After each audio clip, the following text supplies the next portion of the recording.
వేగంగా తీరం వైపునికి దూసుకొచ్చిన పెతాయ్ తుఫాను తూర్పుగోదావరి జిల్లా కాంట్రేనికోన దగ్గర తీరాన్ని దాకింది.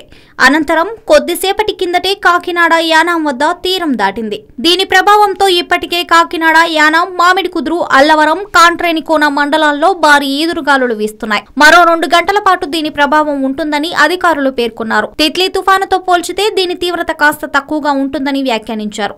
తిత్లీ గంటకు 150 కిలోమీటర్ల వేగంతో తీరం దాటితే ఇది 90 నుంచి 100 కిలోమీటర్ల వేగంతో తీరాన్ని దాటిందని తెలిపారు. తుఫాను ప్రభావంతో సముద్రంలో అలల ఉధృతి పెరిగింది. దక్షిణ కోస్తా నుంచి ఉత్తరాంధ్ర వరకు జోరుగా వర్షాలు కురుస్తున్నాయి.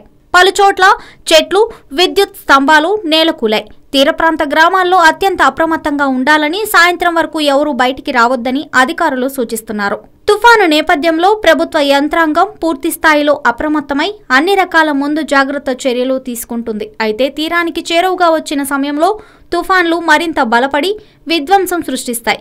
కానీ దీనికి భిన్నంగా పెతాయ్ బలహీనపడడంతో పెనుముప్పు తప్పింది. దీనికి కారణం ఉత్తర ఆస్ట్రేలియాకు సమీపంలోని హిందూ మహాసముద్రం తీరంలో ఏర్పడిన అల్పపీడనం వాయుగుండంగా మారడమేనని వాతావరణ శాఖ అధికారులు చెప్పారు. ఆస్ట్రేలియా తీరంలో ఏర్పడిన తుఫానుకు కెన్నాంగా అని నామకరణం చేశారు.